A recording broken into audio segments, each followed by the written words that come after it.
Hi everyone, I'm Rosa, and this is for Miss Tang's class. I'll be talking about the effects of chemical processes on the environment.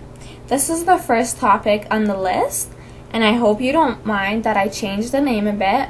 The original name should be Chemical Processes May Result in Contamination of the Environment. But I hope you don't mind, and I hope you enjoy my presentation. So what I'll be focusing on is mercury, iron, and acetylene. I'll be talking about what mercury is, how it's involved in an industrial process, how it affects the environment, how it affects humans. As for iron, I'll be doing the same. I'll explain what it is, how it's involved in an industrial process, how it affects the environment, and how it affects humans. As for acetylene, I'll talk about what it is, what you do with it, and the pros and cons of it. So let's look into what mercury is. Mercury is a silvery white poisonous metallic element, and it's liquid at room temperature. It's an alloy metal. It can be found in natural environments. It does not combine with any metal except for oxygen. It is used in thermometers, barometers, vapor lamps, batteries, and in the preparation of chemical pesticides. The melting point for mercury is negative 38.87 degrees Celsius. The boiling point for it is 356.58 degrees Celsius.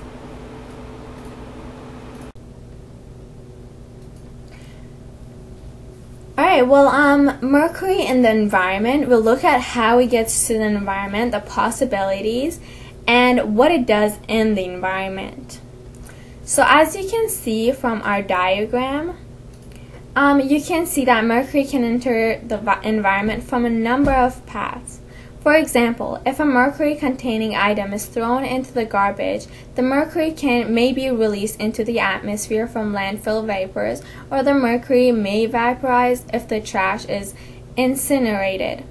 If mercury is flushed through a wastewater system, the mercury will likely adhere to the wastewater sludge, where it has the potential to volatilize and be deposited elsewhere. Mercury can enter the atmosphere through these various means because it evaporates easily. It then travels through the atmosphere in a vaporized state. Once mercury is deposited into lakes and streams, bacteria convert some of the mercury into an organic form called methyl mercury.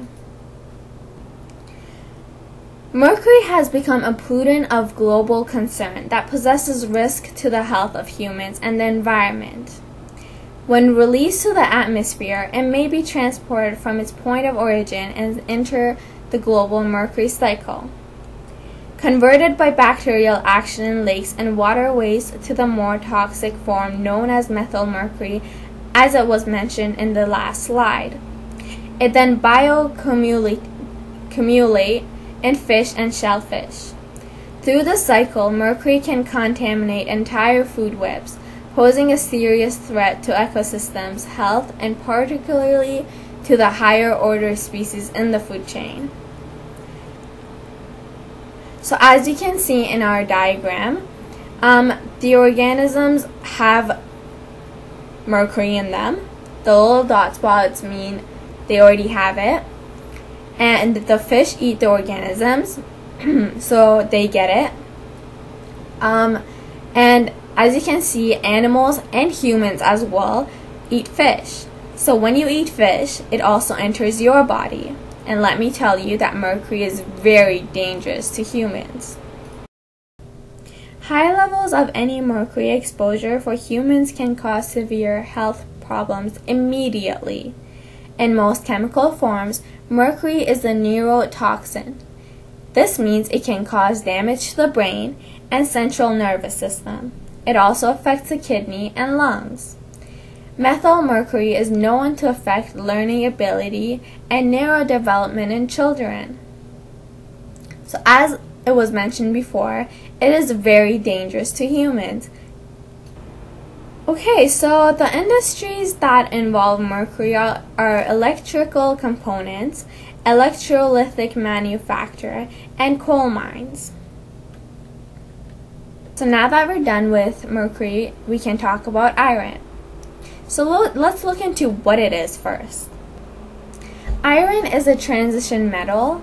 It's one of the elements you encounter in pure form.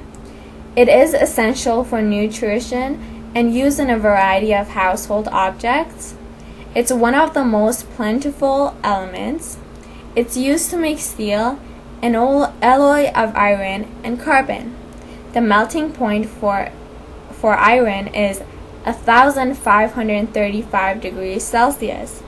That's 1,535 degrees Celsius. Boiling point for iron is 2,750 degrees Celsius. The industries that contain iron are coke making, steel making, and iron making. The effects that it has on the environment are bad. They're not very positive. So let's look into it. Blast furnace iron making generates large quantities of sulfur and nitrogen dioxide and carbon monoxide.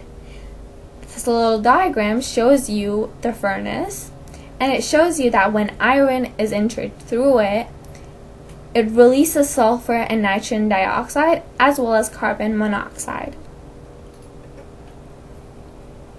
So even though this first point should go under effects on the environment, but I made a mistake. So when sulfur dioxide can cause acid rain that seriously affects ecosystems. If you don't already know what acid rain can do to the ecosystem, I suggest you look at other videos from our class, which you kind of have to, so you'll learn about it. Sulfur dioxide deposition can affect vegetation around industrial discharges and in cities.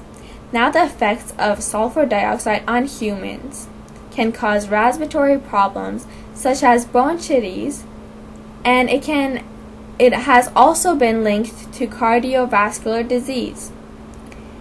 Now as for carbon monoxide, it is also harmful to humans. It attaches to the hemoglobin molecules in your bloodstream. The higher the level of carbon monoxide in your bloodstream, the worse the effects, which means it's really dangerous. It could even cause death.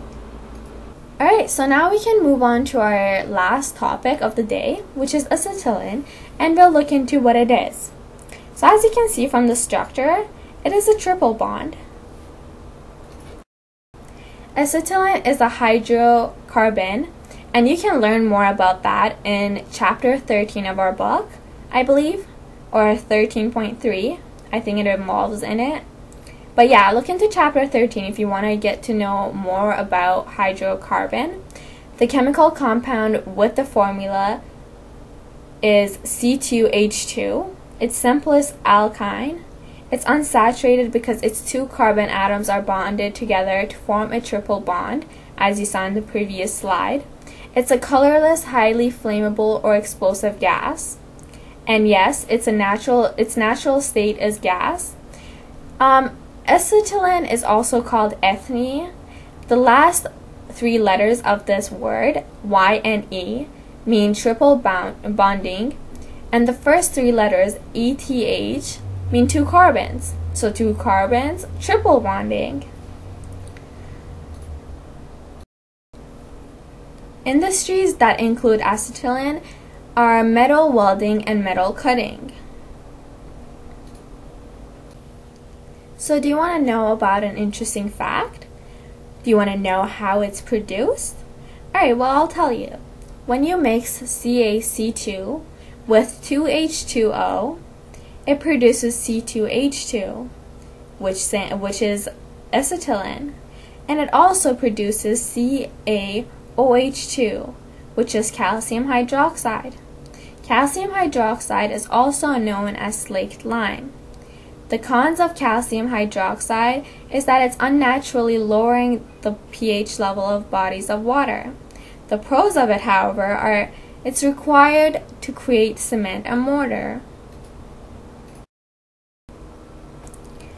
Alright, well, that was my presentation on how chemical processes affect the environment. I hope you did learn from it, and I hope you enjoyed it. Thank you for watching.